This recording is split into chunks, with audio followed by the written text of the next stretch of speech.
This incident, familiar to thousands of former Navy men, illustrates just one point: action cures fear.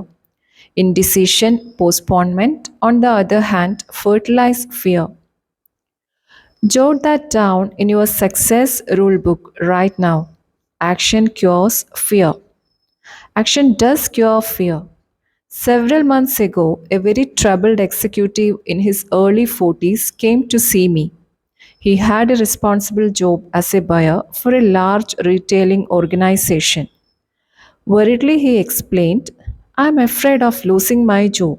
I have got that feeling that my days are numbered. Why? I asked. Well, the pattern is against me. Sales figures in my department are off 7% from a year ago. This is pretty bad, especially since the store's total sales are up 6%. I have made a couple of unwise decisions recently, and I have been singled out several times by the merchandise manager for not keeping pace with the company's progress. I have never felt quite like this before, he continued. I have lost my grip and it shows. My assistant buyer senses it. The salespeople see it too. Other executives, of course, are aware that I am slipping. One buyer even suggested at a meeting of all head buyers the other day that part of my line should be put in his department where he said it could make money for the store. It's like drowning and having a crowd of spectators just standing there waiting for me to sink away. The executive talked on, elaborating further on his predicament. Finally, I cut in and asked, what are you doing about it? What are you trying to do to correct the situation? Well, he answered, there isn't much I can do, I guess, but hope for the best. To this comment, I asked, honestly, now, is hope enough? Posing but not giving him a chance to answer, I put another question to him. Why not take action to support your hope? Go on, he said. Well, there are two kinds of action that seems to fit your case. First, start this afternoon to move those sales figures upward. We have got to face it. There is a reason your sales are slipping. Find it. Maybe you need a special sale to clear out your slow moving merchandise. So you'll be in a position to buy some fresh stock. Perhaps you can rearrange your display counters. Maybe your salespeople need more enthusiasm. I can't pinpoint what will turn your sales volume upward, but something will. And it would probably be wise to talk privately with your merchandise manager. He may be on the verge of putting you out. But when you talk it over with him and ask his advice, he will certainly give you more time to work things out. It's too expensive for the store to replace you as long as top management feels there is a chance you will find a solution. I went on.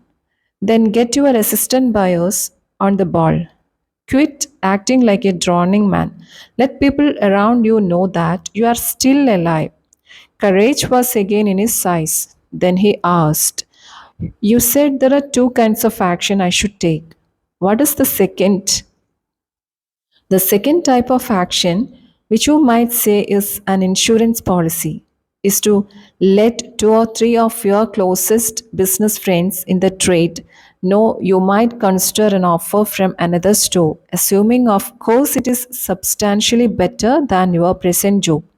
I don't believe your job will be insecure after you take some affirmative action to get those sales figures on the rise. But just in case, it's good to have an offer or two. Remember, it's 10 times easier for a man with a job to get another job than it is for someone unemployed to connect. 2 days ago, this once troubled executive called me.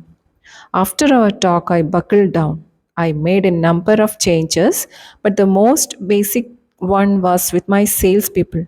I used to hold sales meetings once a week, but now I am holding one every morning. I have got those people really enthusiastic. I guess once they saw some life in me, they were ready to push harder too. They were just waiting for me to start things moving again. Things sure are working out okay. Last week, my sales were well ahead of a year ago and much better than the store's average. Oh, by the way, he continued, I want to tell you some other good news.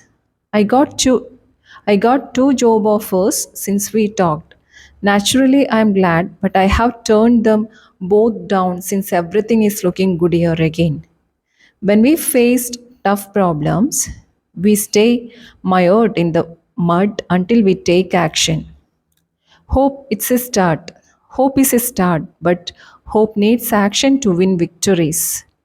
Put the action principle to work.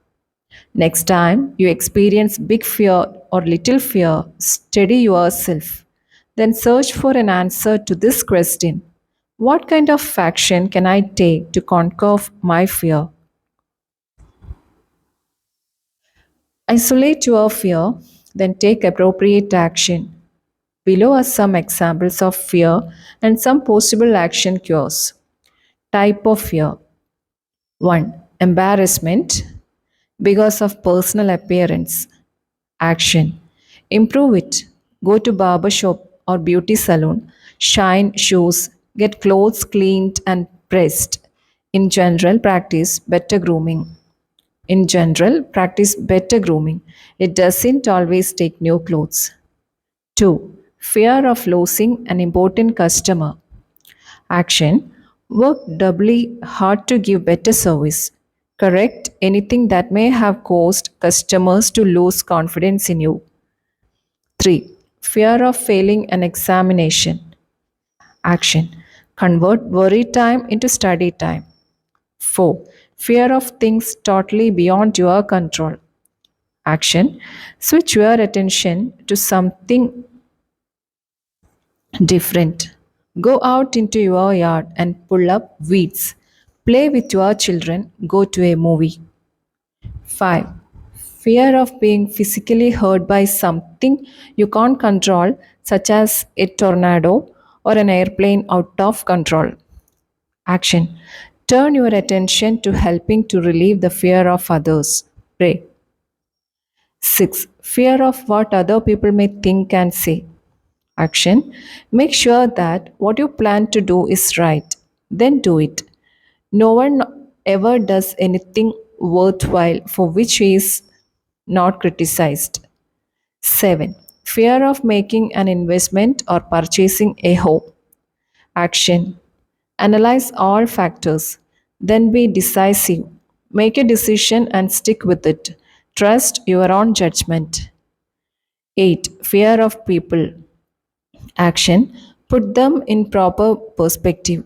Remember, the other person is just another human being, pretty much like yourself. Use this two step procedure to cure fear and win confidence. 1. Isolate your fear. Pin it down. Determine exactly what you are afraid of. 2. Then take action. There is some kind of action for any kind of fear. And remember, hesitation only enlarges, magnifies the fear. Take action promptly. Be decisive. Much lack of self confidence can be traced directly to a mismanaged memory. Your brain is very much like a bank. Every day, you make thought deposits in your mind bank. These thought deposits grow and become your memory. When you settle down to think or when you face a problem, in effect, you say to your memory bank, what do I already know about this? Your memory bank automatically answers and supplies you with bits of information relating to this situation that you deposited on previous occasions. Your memory then is the basic supplier of raw material for your new thought. The teller in your memory bank is tremendously reliable. He never crosses you up. If you approach him and say, Mr. Teller, let me withdraw some thoughts I deposited in the past, proving I am inferior to just about everybody else, He will say, "Certainly, sir. Recall how you failed 2 times previously when you tried this.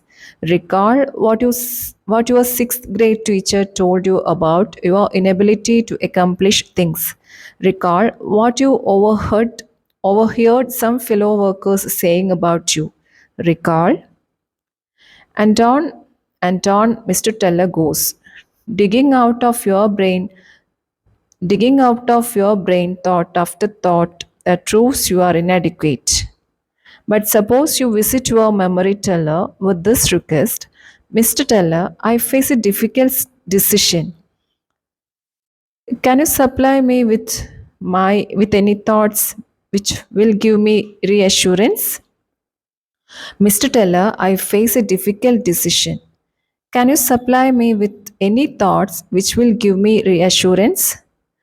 And again, Mr. Teller says, "Certainly, sir," but this time he delivers thoughts you deposited earlier that say you can succeed. Recall the excellent job you did on a similar situation before. Recall how much confidence Mr. Smith placed in you. Recall what your good friends said about you. Recall Mr. Teller, perfectly responsive, lets you withdraw the thoughts, deposits you want to withdraw. After all, it is your bank.